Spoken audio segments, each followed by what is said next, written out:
जय हिंद दोस्तों, स्वागत है आप सभी का आपके अपने YouTube चैनल अभिमन्यु पे। दोस्तों, आज हम लोग जानने वाले हैं भारत में पहली बार मिलिट्री दूतावास खोलेगा यूरोपियन यूनियन। तो सवाल आता है दोस्तों कि आज के जो वीडियो में आखिर हम लोग कौन से बिंदु पे चर्चा करने वाले हैं।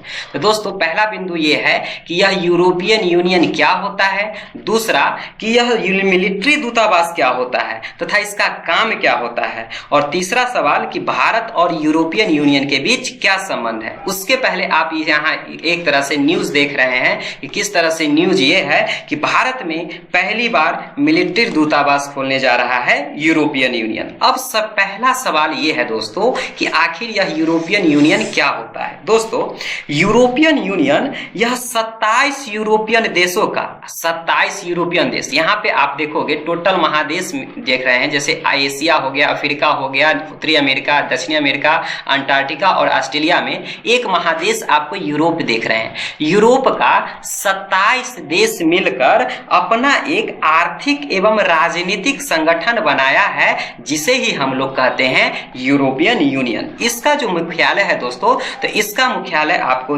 मिलेगा बेल्जियम की राजधानी ब्रुसेल्स में। तो आप कहोगे बेल्जियम कहाँ है, तो बेल्जियम यहाँ आपको दिखेगा, ये जो आपको दिख रहा है बेल्जियम में इसका मुख्यालय ब्रुसेल्स में किसका है, यूरोपियन यूनियन का।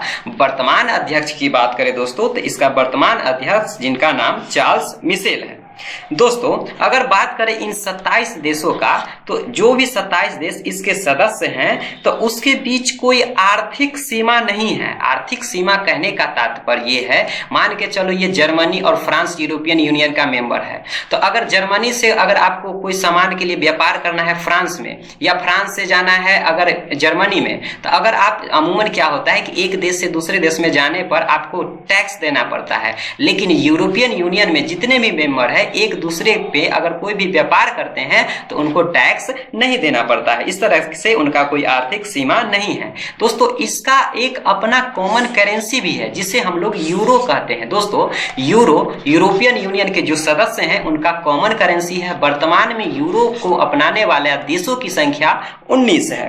ये मानव अधिकार तथा पर्यावरण के लिए यानी पर्यावरण की सुरक्षा सुनिश्चित करने का काम करता है। अगर हम देखेंगे तो सदस्य देशों के मध्य आर्थिक एवं राजनीतिक मुद्दे को सुलझाने में भी ये संगठन क्या करती है, मदद करती है। अब हम लोग देखते हैं यूरोपियन जो यूनियन है उसका क्या है स्ट्रक्चर, क्या है बनावट। अगर आप स्ट्रक्चर देखोगे तो यूरोपियन यूनियन में एक संसद होता है, जैसे भारत में आप देख रहे हैं ना कि संसद, इसी तरह पूरे यूरोपियन यूनियन का एक संसद है। और दूसरा यूरोपियन परिषद, और जो यूरोपियन परिषद होते हैं तो इसका जो मेंबर, आप पूछोगे यूरोपियन मेंबर यानी जो परिषद है उसका सदस्य कौन कौन होते हैं। दोस्तों, जो देश इसके सदस्य हैं, आप कहोगे कि यहाँ पे दोस्तों यूरोपियन यूनियन में टोटल 27 देश हैं। तो 27 देश के जो राष्ट्राध्यक्ष चाहे प्रधानमंत्री होंगे, कहीं के राष्ट्रपति होंगे, तो वो जो राष्ट्रपति और प्रधानमंत्री है इस यूरोपियन परिषद का क्या होते हैं, मेंबर होते हैं। इसके अलावा इसका अपना एक यूरोपियन आयोग है,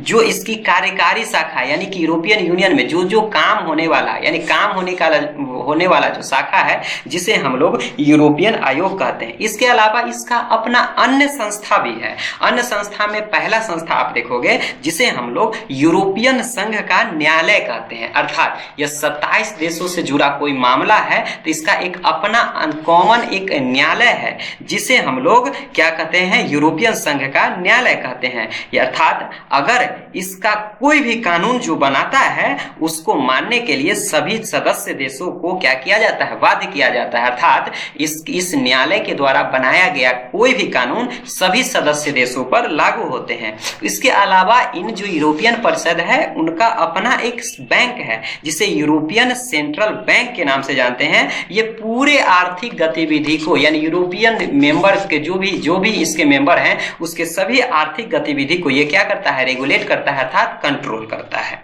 अब क्वेश्चन यहाँ आता है कि यूरोपियन यूनियन भारत में अपना मिलिट्री दूतावास क्यों बना रहा है। तो दोस्तों, इसका आंसर है कि देखिए, भारत में इसका एक ऑफिस होगा, यानी यूरोपियन यूनियन जो है भारत में मिलिट्री आवास इसलिए बना रहा है दूतावास कि इसका अपना एक ऑफिस कहाँ होगा, भारत में होगा, जिसमें यूरोपियन यूनियन का एक सैन्य अधिकारी क्या होंगे, वहां पे रहेंगे, जो यूरोपियन यूनियन के हितों का ध्यान हिंद प्रशांत क्षेत्र में रखेगा। अर्थात अर्थात जो दूतावास भारत में खोलेगा यूरोपियन यूनियन, तो यूरोपियन यूनियन का एक जो सैन्य अधिकारी है वो भारत में रहेंगे और ये जो यूरोपियन यूनियन का जो भी हित है उसका हित का ध्यान इस इंडो पैसिफिक रीजन में रखेंगे। अब सवाल यहाँ पे ये उठता है दोस्तों कि आखिर जो यूरोपियन यूनियन का जो हित है इस इंडो पैसिफिक रीजन में क्या छिपा है। दोस्तों देखिए, अगर बात करें इंडो पैसिफिक रीजन, जिसे ही हम लोग हिंदी में हिंद प्रशांत क्षेत्र कहते हैं, हिंद प्रशांत क्षेत्र अगर आप पूछोगे कितना है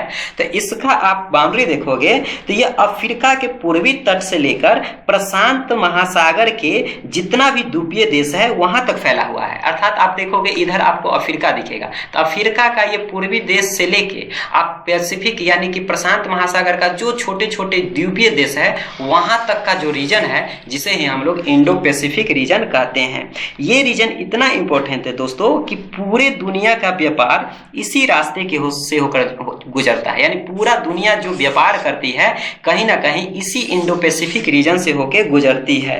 अगर इस क्षेत्र में, अगर मान के चलो अगर इसी क्षेत्र से गुजरती है, अगर इस क्षेत्र में अगर कोई राजनीतिक अस्थिरता आ जाए तो इसका प्रभाव हिंद प्रशांत क्षेत्र पे पड़ेगा, और हिंद प्रशांत क्षेत्र पे पड़ेगा तो इसका दूसरा पक्ष ये है कि हिंद प्रशांत क्षेत्र पर प्रभाव पड़ने के कारण जो यूरोपियन यूनियन के 27 मेंबर हैं उन पर भी ये सीधा प्रभाव पड़ सकता है। यही कारण है कि इस क्षेत्र में अपने व्यापार को सुरक्षित रखने के लिए जो यूरोपियन देश है भारत का क्या चाहता है, तो सहयोग चाहता है। तो यही सहयोग चाहने के लिए, सहयोग प्राप्त करने के लिए जो यूरोपियन यूनियन है अपना एक दूतावास भारत में खोलने जा रहा है। तो दोस्तों उम्मीद करते हैं आपको ये वीडियो पसंद आया होगा। वीडियो पसंद आया होगा तो लाइक, सब्सक्राइब तथा अपने दोस्तों में शेयर जरूर करें।